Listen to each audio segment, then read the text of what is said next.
There are many so bad they're good movies. The Room, Troll 2, The Happening. However, nothing can prepare you for this film. This film is so soul-crushingly bad, so terrifyingly awful, so mind-bendingly terrible that it defies all logical comprehension. There's no reason why this film had to go so bad, and yet it did. Ladies and gentlemen, strap in, wear your seatbelt, get your helmets on, and pray to Thanos that you won't get snapped. Because today, we are reviewing Not Dare Enough.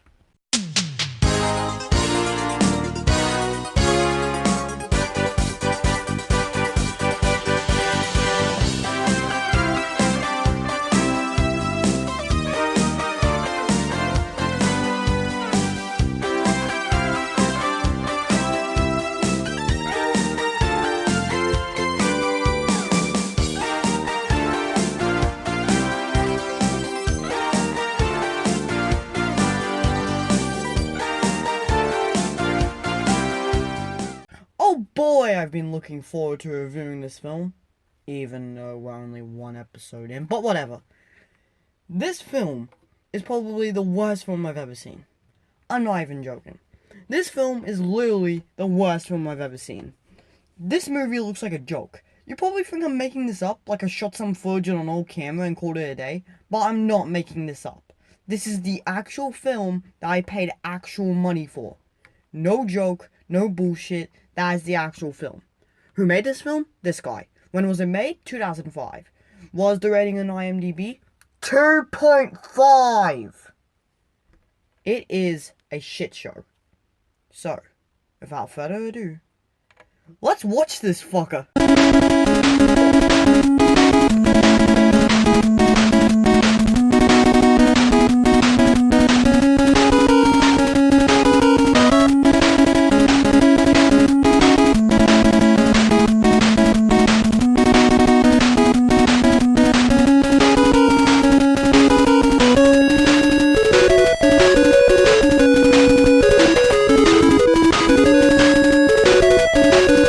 The film starts with the editor falling asleep at his computer as an ex-convict kills his family.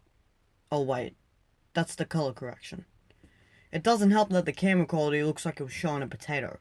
This results in the film looking like trash. And just to show how bad this film looks, this is The Room. It doesn't look good, but at least it looks passable compared to this film. And if you think that's not a fair comparison because that film had $6 million behind it, then take a look at Primer. This film was made on $7,000 1 year before this film, and it still looks better than Not Dare Enough. So yeah, it's pretty bad. We then cut to this woman having a stroke. If only. We then find out that she's bought the same house from the start and that she's going to be the punching bag for the rest of the film. I would talk about the main character, but I think the writers forgot to write, well, a character. I mean, like, there's no character behind the actor. Oh, and the actor's not good at all. She can only do one face throughout the entire film, and that's it. Who is this actor? Irene Fredericks. What did she star in? Not Dare Enough. And nothing else. This means that this film killed her career before it even started. Rip. So anyways, here's the first terrifying scare. Remember, this is the first scare of the movie. This is what the film is putting forward. This is what the film wants you to be scared of. Okay, here we go.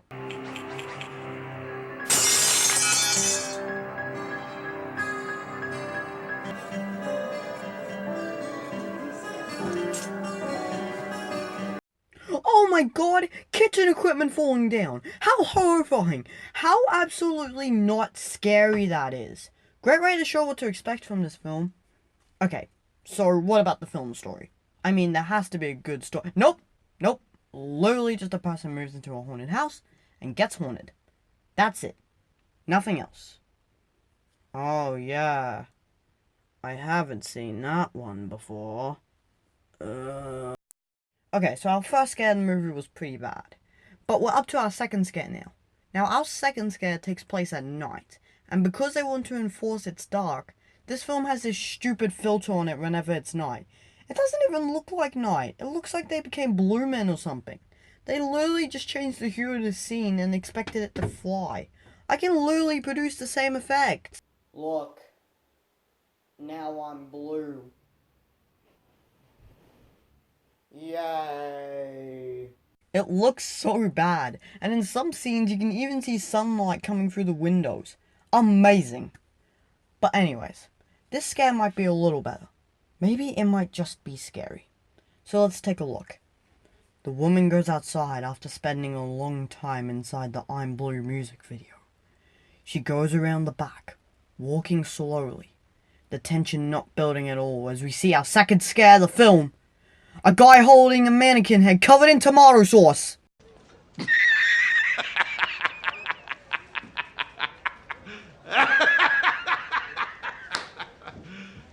You serious? Did I mention I paid money to watch this? I paid money for what looks like a 12-year-old's first time directing a film with his mum's shitty phone camera and Windows Movie Maker as the editor. This is just awful. How can this be real? Did I just have a fever dream and dream this whole film up? This can't be Sometimes I can get a little off track. Let's get back to the film and let's not try to freak out. As the film continues, the ghost gets more violent, as in he just does a bunch of ransacking and bad effects. Oh wait! Oh my god! She made a face other than shock!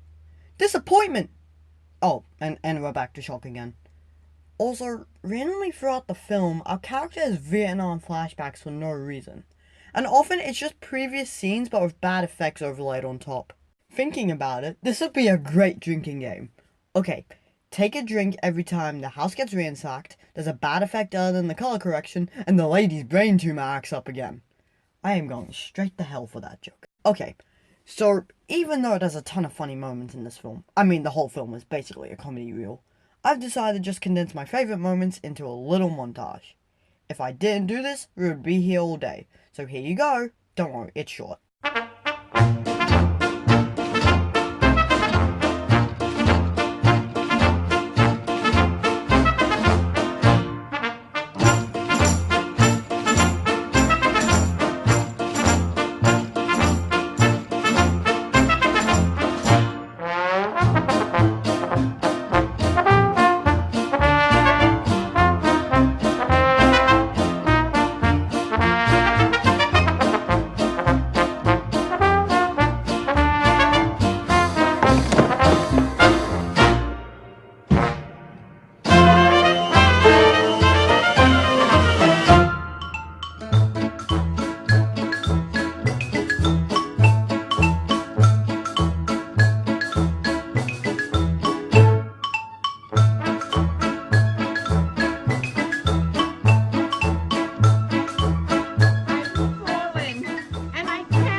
Hello?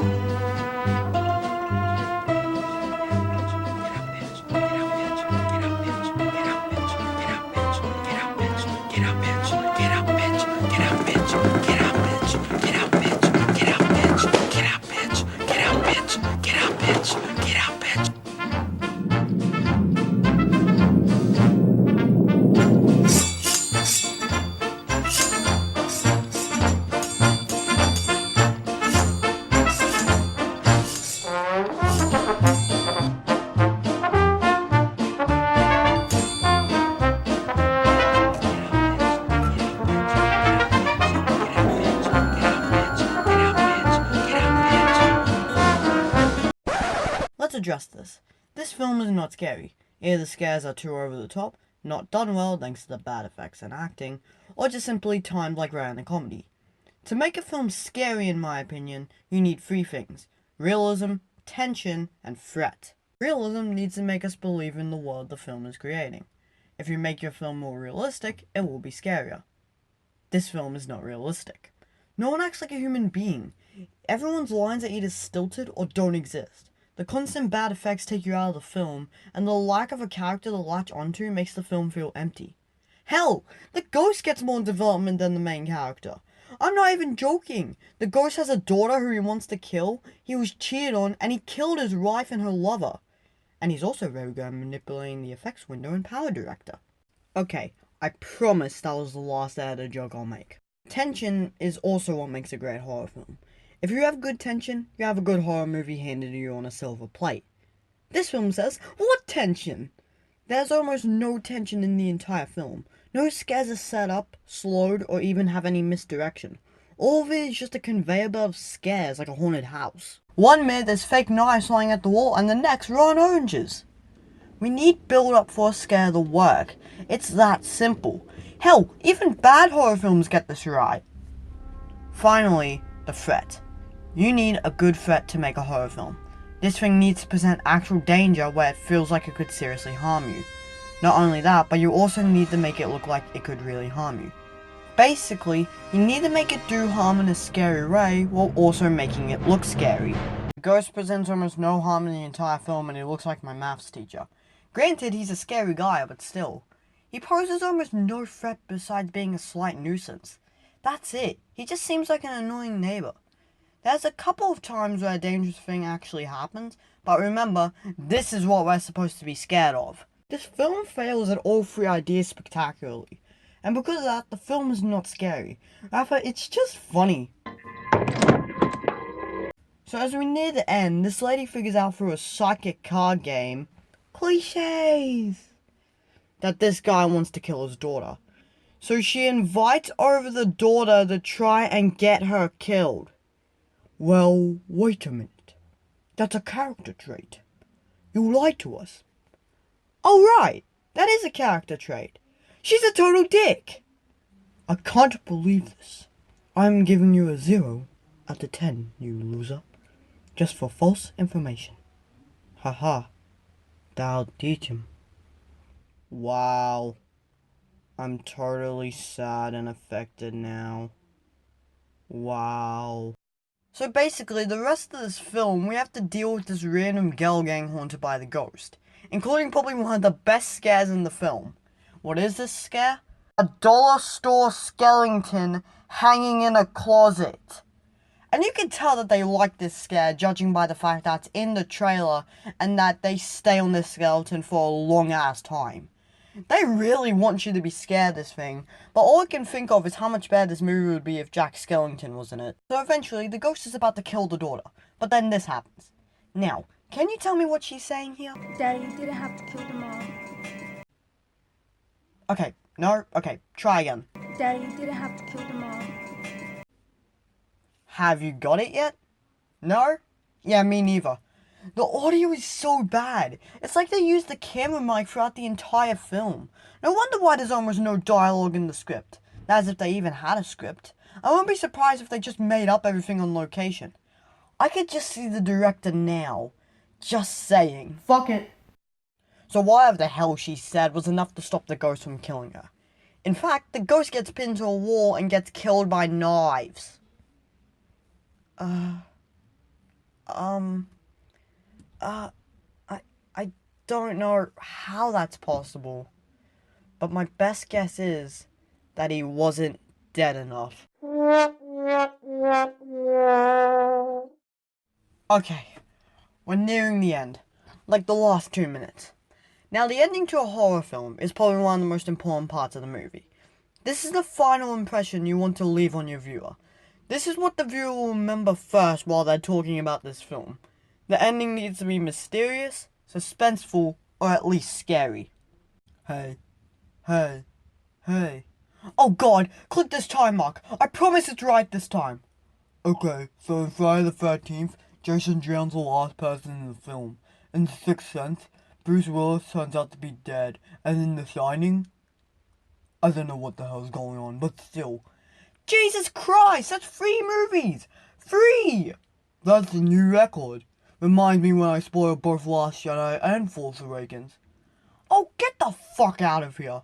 Haha, you little asshole. Fuck you, son of shit. Alright, don't shit to listen to you, you little fuck. Little fucking dick. Little fucking bitch dick, motherfucker. Well, at least I have an excuse to talk about all those films. In all those movies, the ending reflects the overall film. The Shining's ending is weird and mysterious. Friday the 13th's ending is scary and straight out of left field. The Sixth Sense leaves you baffled and surprised. All three of these endings reflect the film. So how does Not Dead Enough end? The main character, who is psychic, touches a pram and then looks over the past 10 minutes of the film. Great way to end your film. That totally leaves me on the edge of my seat, questioning what's going on, wanting to go into the corner and rock back and forth saying, I'm not scared. What a great ending. At least it reflects the film. And that's not dead enough. This film is terrible, horrible, no good, very bad, amazingly shitty, awful and crappy. And I love it. This film is horrible all the way through, from head to toe, and it's amazing. This film fails so badly at being scary that it becomes comical. The story is cliched, the editing looks like a 2008 YouTube poop, the acting's bad, the characters are almost non-existent. And can you really be scared of this? This film is just awful, and that's why I love it. It's so ridiculously wrong that it just becomes funny. This is definitely a film that's so bad it's good. In fact, I probably think it's one of the best so bad they're good movies out there. And I am shocked about how unknown this film is. There's nothing about this film other than the IMDb and the trailer, and that's it. I can't even find the budget or even clips for this film. But I am going to change that. On my other channel, Shrek, I'm bad at names, shut up. I am going to upload clips of this film so people can view my favorite moments of this film and use them for whatever they want. Just because I feel like it. I reckon this film needs more attention, so I want people to see this movie just because it's so amazingly bad. Overall, I give this film a shitty 10 out of 10. Well, what's a shitty 10 out of 10? Well, when a film gets a 10 to a 0, it gets a regular rating. But when a film gets a -1 to a -10, it gets a shitty rating. So basically me saying I ripped off Joe Apocalypse without me saying I ripped off Joe Apocalypse. So with that, goodbye you miserable fuckers.